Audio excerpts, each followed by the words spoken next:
Hey everyone, how are you doing today? We are back with Mr. Greg Dickerson, and we are going to talk about the greatest tax that we all pay, and that's inflation. How you doing, Greg? Doing great, Michael. How about you? I'm doing all right. So I think it was episode 1. We kind of rounded that hmm session out. You were really sharing that you think hyperinflation or at least significant inflation is coming. And again, it is the greatest tax we all pay. So why don't you hmm round out that idea more, and we will talk about that some. Yeah, so we're seeing it hot and heavy right now. We are in a very rapid inflationary environment. Our problem right now is a liquidity problem. There's too much liquidity being put out on the streets from the Fed and the Treasury and the acts that they've taken really since 2008 and 9, but more particularly this year, Mhm. in the past year with the pandemic and things like that. And then what's coming in terms of what we're continuing to do. And we're already seeing it. So you and I have talked about real inflation at the consumer level, which is what the Fed is looking for and trying to get to that 2% range. We're already well above that. All you got to do is go to the grocery stores, go to the gas pumps, look at housing, look at the construction industry, look at financial assets. We're there. We are in a hyperinflationary mode. It just hasn't triggered and hit home with people yet because we're still reopening. We still, a big chunk of the economy is still missing. But once we get back open, July, August, like they're talking about a lot of areas, New York City, these other Mhm. areas that are wide open, Yeah. you're going to see inflation at levels you've never seen. And just go to the grocery store. I mean, lunch meat turkey is $7 a pound. Yeah. In my area, and it's probably more in your area in Yeah, different I mean, parts of just the talk country. about. I just filled up my car yesterday. It was Mhm. almost $5 a gallon. It's only been that high one other time, and I lived here for 50 years. Yeah, and that was $5. probably 5 or 6 years ago, Correct. when gas was just through the roof, when there was this, everybody, OPEC was having Yeah. their little thing and limiting Yep. supply. But yeah, gas is back up, hitting record levels again. It's going to go even higher because of the summer travel season, Uh, things like that. If you look at vacation rental homes, yeah. people aren't traveling abroad. So that's all How going through about the rental roof. cars? Rental cars. hmm Rental cars are so expensive in Hawaii. They're renting U-Haul trucks, and Yeah. I mean that.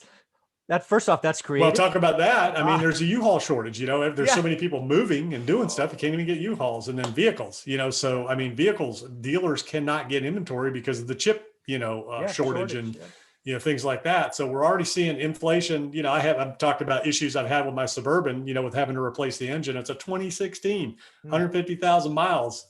And I already had to replace the transmission and the engine in that car. Wow. Unbelievable. Wow. But anyways, I've been dealing with that. So I was looking at, well, maybe I'll buy a new car. It's ridiculous right now. The prices on, I drive Suburbans, and Mhm. maybe I'll downsize to a Tahoe now that my kids are all grown. But the prices on those vehicles are just insane right now, compared to where they were a year or two ago. Yeah, and actually, I just reported that this morning on the Daily Financial News. Dealerships are having record profits because they don't have to discount. They have hmm they're talking about. Yeah, I thought this was amazing. 75% of the trucks that show up on their delivery are pre-sold. Yeah. That's nuts. Yeah, it's pretty interesting. I mean, you could almost get into car flipping, right? You buy a Yeah, brand new car and wait on the lot. Just go ahead and pay cash for it and wait for the next guy to come in and sell it to, sell yeah. it to them for more money. Oh man, yeah. I mean, I that's thought about doing that with a Suburban because those are like Suburbans. Big vehicles are like hot right now, in big demand, because I guess a lot of people are traveling yeah. in the country. They need bigger vehicles because they can't travel abroad right now. And I mean, I literally thought about doing that because there was only one or two on the lot, and they were like, "Man, we can't keep them in stock." Yes. Okay, great. I'll buy them all, and then I'll be the guy on this side of the street saying, "You want one?" Yeah, just to see what you could do. Just as a little, make a video. It'd been That's fun. crazy. So again, I want to talk about this because again, inflation hits everyone. And Mhm. unfortunately, inflation is actually the greatest tax middle class and lower pay because it just consumes their dollars more, right? They have a lot more less margin of safety. And again, it's because inflation hits what we consume, right? Yeah. Again, go to the grocery store, fill up your cart. Well, and a lot of people, it's there. It's everything. Your movie theaters, all Yeah, that kind of stuff, and people aren't really feeling it right now because a lot of people haven't been spending elsewhere, eating exactly. out, going to movies. Maybe gym memberships got paused. There's that unemployment bonus Yep. that people are getting. There's been the stimulus check, so it's kind of like people haven't really felt it because they've had a little bit of excess cash. Those trips abroad haven't been taken, going to events, all those types of things where people would normally be spending. they're not really seeing their budget, if Yes. they're watching their checkbook balances and budgets. So they're not really noticing it, but I'm watching, because, just because I'm interested. And I've really noticed, especially what, food prices have done, fuel prices. Obviously, I do a lot of traveling, so I'm always Yeah. looking at fuel prices as I'm out and about in different areas that I travel. And it's hitting home quick. And as soon as we get back to work and all of the support, the stimulus stops, the unemployment bonus stops, all that kind of stuff, it's going to hit home real hard. And then once, the world's back open and airlines are traveling and all that, airline tickets are going to be through the roof because their costs are way up. It's here. It's here. And it's kind of like that little tidal wave, tide kind of goes out, you don't really notice. And all of a sudden you realize, wait a minute, there's no water here. Next thing you know, boom. Lots of water. Yeah. Yeah. It's, yeah, I've been concerned about this for a while. And again, I mean, it's what people pay. Like single family rentals, they're up double digits in most of the country. I posted that on my Instagram yesterday. I found it, I think it was John Bird's Real Estate Consulting published it, and I just shared it on Instagram. 10, 11, 12% rent bumps in single family homes. And again, that's going to keep going because what's happening in housing is you can't buy them. It's getting less affordable, but you still want one. So you become a renter. So it's, Yeah, and apartments, the whole business model, buy, renovate, increase rents, all that. But, you can only push so far because yeah, incomes are not going up exponentially to keep pace with everything else. So as these other pressures, start to come home with people in their budgets, it only leaves so much left over for housing. So you'll start to see some pushback there where people will start moving, they'll not pay, those they'll types of trade things. down So areas. Yeah. Yeah. whatever, it's interesting times. And it's going to be interesting to see how things continue to unfold, especially if you add tax increases on top of it, so people's income shrink, while prices are going up. I mean, there's a perfect storm coming that could lead back to negative rates because the Fed, they're out of bullets. There's only so much they can do. Yeah. The other thing I just want to highlight here is I also see wage inflation coming. I see a lot of inflation talk historically of kind of taking care of the owner. I actually see the swing in the pendulum where the workers will get at least a piece of the pie. They maybe not get as big a piece as they deserve, but it's all going to be eaten up in these other areas, gas, food, Mm-hmm. so I do see wage inflation coming, which I don't know. Yeah, Depends where you, wages have increased a little bit, but nowhere near what everything else has. And I know, correct. there's the push for the $15 an hour minimum wage, and a lot of companies are already there paying Yeah. that. But even that still isn't going to, I mean, that's still not a great living wage. That's still difficult in most areas of the country to get by on $15 an hour, especially if taxes go up and all these other things. And, when taxes go up, they're going to go up on everybody. It's not just going to be the wealthy. Yeah, no, I totally agree. And then the other thing is this Jerome Powell keeps his head down going, we're not even thinking about raising rates yet.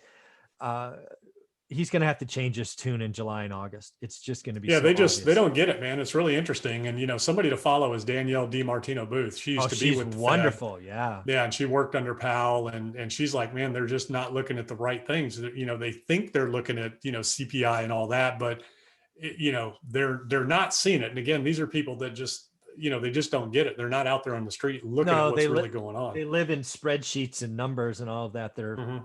Yeah, I don't think they're malicious or they're just missing it. And they're using old metrics. Again, this is our first pandemic. This is our first reopening, whatever you want to call it. It is going to be fierce. And again, Well, the other thing is prices are elastic, right? Once they go yeah. up, they're slow to come down. And the problem is it's economists. So the Fed and central banks, they're all run by and listening to economists. Mm. And, economists are theorists, they study things, economic theory.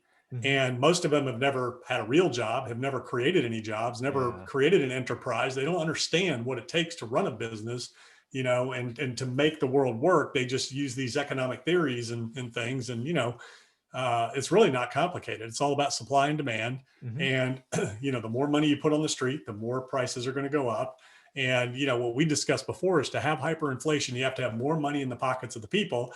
And with, the stimulus checks, the unemployment bonuses, things like that, and the limited spending elsewhere, we now have more dollars in people's pockets. For And sure. when you add on to that supply chain constraints and limited inventory of everything, you're seeing hyperinflation, all the way around.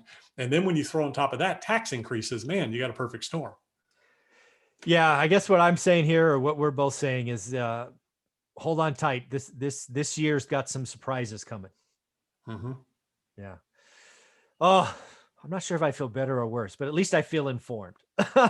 Yeah. I mean, there's nothing to worry about. It is what Yeah. it is, and you just got to be prepared and budget for it. And Yep. prices are going up, but again, it's short lived, right? So what goes up comes down, what goes down goes back up. Mm. So it's all economic cycles, and you just got to understand where to play it, how to play it. And like I just said earlier, what do you invest in? You invest in assets that people need that are going to continue to pay you regardless of what the economy does. If you've got income producing assets, not stores of value that go up 1 minute down the next, literally, or that can like lose their value in 100% of their value in a matter of a couple of hours. Mm-hmm. Those are assets you don't want to own. You don't want to play with. Mm-hmm. You want to own things that generate and produce income on an ongoing basis, so that when things get more expensive, well, you just have assets that pay for that. Yeah, and I'll just go close with a plug for one rental at a time. Go get that income producing asset and lock in 30-year cheap money. I think you have a really unique time where rates are artificially low and you have inflation coming in rents and values, and go get one. If you don't have one, get That's one. right. If you have one, get two. Yeah. So when the bank charges you to hold your money, you have assets that'll pay for that. There you go. Oh man, Greg, thank you very much for your time. It's been a lot of fun as always. Yeah.